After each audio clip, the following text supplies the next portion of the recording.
Then I slid the folder across the table. "Funny," I said, steady as the pulse in my wrist, "because this fake prenup means you get nothing.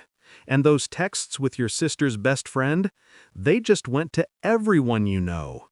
His face drained. The room tilted toward silence. Then the doors opened, and the lawyers walked in. Before dessert, I handed him the divorce papers. But the real surprise wasn't in that folder. It was sitting in the vault downtown, waiting for his signature to vanish. I used to think he was the love of my life. I met Daniel at a gallery opening. He said I had the kind of eyes that made people confess. I thought that was romantic. Now I realize it was projection. He was already hiding things. He worked in finance, but it wasn't his money, it was his father's. Still, he wore success like a tailored suit. I was a paralegal back then, paying off my loans, wearing second-hand heels. He liked that about me, said it made him feel grounded.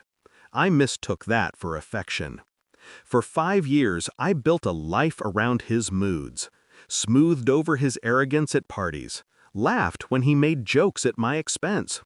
I believed that's what loyalty looked like, until the night I found the message. It wasn't even hidden well.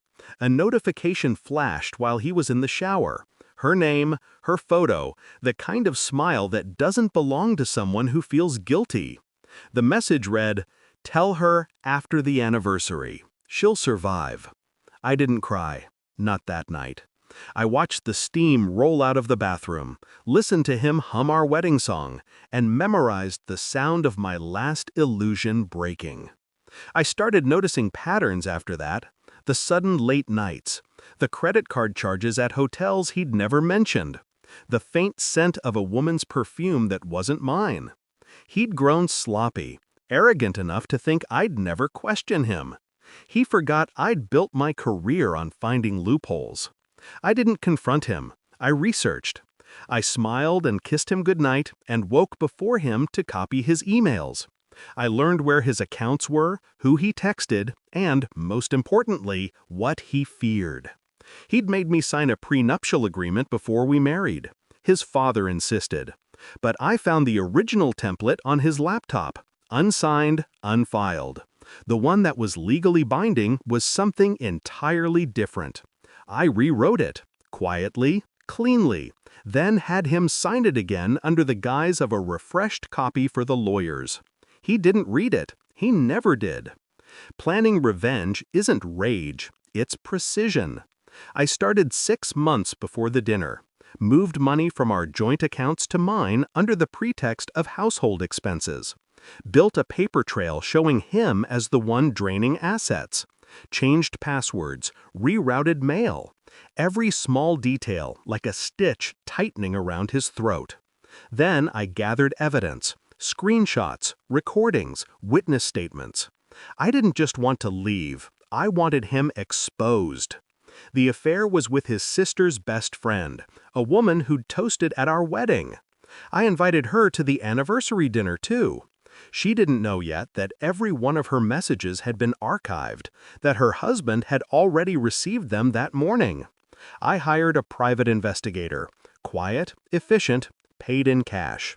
He found proof Daniel had been moving money into a secret account under her name. Fraud, tax evasion.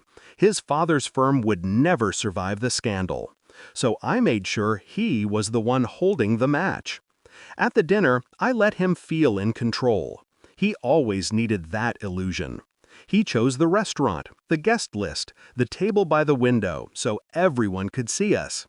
I wore the dress he bought me, his favorite. He thought it made me look obedient. He made his little toast, the one meant to humiliate me. The laughter came easy. People always laugh when they're uncomfortable. Then I opened the folder. His eyes found the signatures first, the watermark next, the dates last. I watched understanding crawl across his face like rot. He flipped the pages, frantic. "What is this?" he whispered. "Your reminder," I said. He looked up. The guests were frozen, mid-breath. His father stared at him with quiet horror. And then his phone buzzed. Over and over. The messages hit all at once. Friends, clients, his mother. Each one receiving the same truth. Daniel's affair, his fraud, his downfall. The lawyer beside me, my lawyer, placed the divorce papers in front of him. "You'll want to sign these before this goes to court," she said. He didn't. Not that night. But he did later, after his accounts were frozen, after his firm cut ties, after she left him too. I didn't stay for dessert. I stood, straightened my napkin, and said, 5 years wasn't wasted. I just learned how to play your game better. Then I walked out. Outside, the air smelled like rain and endings. He tried to call me the next day. I didn't answer. His voice filled my voicemail with apologies that sounded rehearsed.